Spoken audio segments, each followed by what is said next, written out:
Hello everyone, welcome to delicious recipes. ഇന്ന് നമുക്ക് ബിരിയാണിയുടെ കൂടെ കഴിക്കാൻ പറ്റിയ ഒരു അടിപൊളി ചമ്മന്തിയും റൈത്തയും എങ്ങനെയാണ് തയ്യാറാക്കുന്നതെന്ന് നോക്കാം. ഈ ഒരു ചമ്മന്തി കൂടി ഉണ്ടെങ്കിൽ മാത്രമേ ബിരിയാണി കംപ്ലീറ്റ് ആവൂ. അപ്പോൾ ഇന്നത്തെ ഈ അടിപൊളി ചമ്മന്തിയും റൈത്തയും എങ്ങനെയാണ് തയ്യാറാക്കുന്നതെന്ന് നോക്കിയാലോ. ആദ്യം നമുക്ക് ബിരിയാണി ചമ്മന്തി തന്നെ തയ്യാറാക്കാം. ഇതിന് ആവശ്യമായിട്ടുള്ള ചേരുവകൾ: 1 കപ്പ് മല്ലിയില, 1/2 കപ്പ് പുതിനയില, 5 ടേബിൾ സ്പൂൺ തേങ്ങ, 2 ചെറിയ ഉള്ളി, 1 പച്ചമുളക്, 1 ചെറിയ കഷ്ണം ഇഞ്ചിയും, 1 ടേബിൾ സ്പൂൺ നാരങ്ങ നീരുമാണ് ഞാനിവിടെ എടുത്തു വെച്ചിരിക്കുന്നത്. ആവശ്യത്തിനുള്ള ഉപ്പും കൂടി ചേർക്കണം. ഇനി ഇതൊരു മിക്സിയുടെ ജാറിലേക്ക് എടുത്ത് അരച്ചെടുക്കണം. ഇതിൽ കൂടുതൽ വെള്ളമൊന്നും ചേർക്കരുത്. വെള്ളം ചേർക്കാതെ തന്നെ മിക്സിയിൽ അരച്ചെടുക്കാൻ പറ്റുമെങ്കിൽ അതായിരിക്കും ഏറ്റവും നല്ലത്. ഞാനിവിടെ 1 ടേബിൾ സ്പൂൺ വെള്ളം ഒഴിച്ചിട്ടാണ് ഇത് അരച്ചെടുത്തിരിക്കുന്നത്. ഈ മല്ലിയിലയും പുതിനയിലയും നല്ല ഫ്രഷായിട്ടുള്ളത് തന്നെ വാങ്ങാനായിട്ട് പ്രത്യേകം ശ്രദ്ധിക്കണം. ഈ മല്ലിയിലയും പുതിനയിലയും നല്ലതുപോലെ കഴുകിയെടുക്കണം. പച്ചമുളകിൻ്റെ അളവ് നിങ്ങളുടെ സ്പൈസ് ലെവലിനനുസരിച്ച് മാറ്റം വരുത്താം. ഞാനിവിടെ ഒരെണ്ണം മാത്രമാണ് ചേർത്തിട്ടുള്ളത്. അതുപോലെ ഇഞ്ചിയും വെളുത്തുള്ളിയും ചെറുതായിട്ടൊന്ന് അരിഞ്ഞിട്ടാണ് മിക്സിയുടെ ജാറിലേക്ക് ചേർത്തത്. പെട്ടെന്ന് അരഞ്ഞു കിട്ടാനുള്ള സൗകര്യത്തിന് വേണ്ടിയിട്ടാണ്. ഞാനിപ്പോൾ 1 ടേബിൾ സ്പൂൺ നാരങ്ങ നീരാണ് ഒഴിച്ചത്. ആവശ്യത്തിനുള്ള ഉപ്പും കൂടി ചേർത്തിട്ട് ഇതൊന്ന് അരച്ചെടുക്കാം. ഈ ഒരു രീതിയിലാണ് ഞാനിത് അരച്ചെടുത്തിട്ടുള്ളത്. 1 ടേബിൾ സ്പൂൺ വെള്ളം ഞാൻ ചേർത്തിട്ടുണ്ടായിരുന്നു ഇത് അരച്ചെടുത്തപ്പോൾ.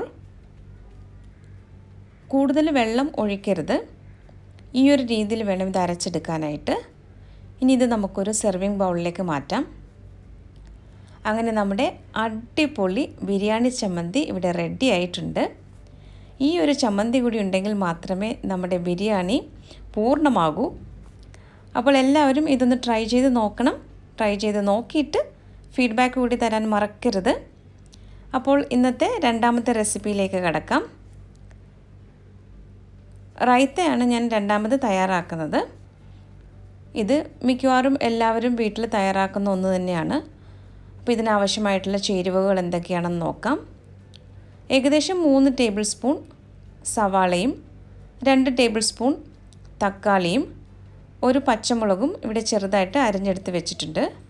ഇത് കൂടാതെ 2 ടേബിൾ സ്പൂൺ ക്യാരറ്റും കുറച്ച് മല്ലിയിലയും കൂടി ഞാൻ എടുത്ത് വെച്ചിട്ടുണ്ട്. മല്ലിയില ചേർക്കുമ്പോൾ ഈ റൈത്തയ്ക്ക് നല്ലൊരു ടേസ്റ്റാണ്. അപ്പോൾ മല്ലിയില ചേർക്കുന്നത് വിട്ടുപോകരുത്. ചെറിയൊരളവിൽ ചേർത്താൽ മതിയാകും.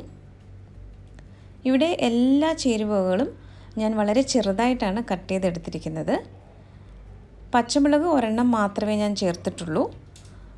നിങ്ങൾക്ക് കൂടുതൽ ആവശ്യമുണ്ടെങ്കിൽ 2 എണ്ണം വരെ ചേർക്കാം. അതുപോലെ തക്കാളിയുടെ ഉള്ളിലെ കുരുവൊക്കെ നീക്കം ചെയ്ത ശേഷമാണ് കട്ട് ചെയ്തെടുത്തിരിക്കുന്നത്. ഇനി ഇതിലേക്ക് നമുക്ക് തൈരും ഉപ്പുമാണ് ചേർക്കാനുള്ളത്. ഒരുപാട് പുളിയില്ലാത്ത തൈരാണ് ഞാനിതിലേക്ക് ചേർത്തിട്ടുള്ളത്. അപ്പോൾ ആവശ്യത്തിനുള്ള തൈര് ഇതിലേക്ക് ചേർത്ത് കൊടുക്കാം. എന്നിട്ടിത് നല്ലതുപോലെ ഒന്ന് മിക്സ് ചെയ്തെടുത്ത് കഴിഞ്ഞാൽ നമ്മുടെ റൈത്ത ഇവിടെ റെഡിയാകും. ഇത് ബിരിയാണിയുടെ കൂടെ നല്ലൊരു കോമ്പിനേഷനാണ്. ഇതിവിടെ നന്നായിട്ട് മിക്സ് ചെയ്തെടുത്തിട്ടുണ്ട്. ഇനി ഇത് നമുക്കൊരു സെർവിങ് ബൗളിലേക്ക് മാറ്റാം.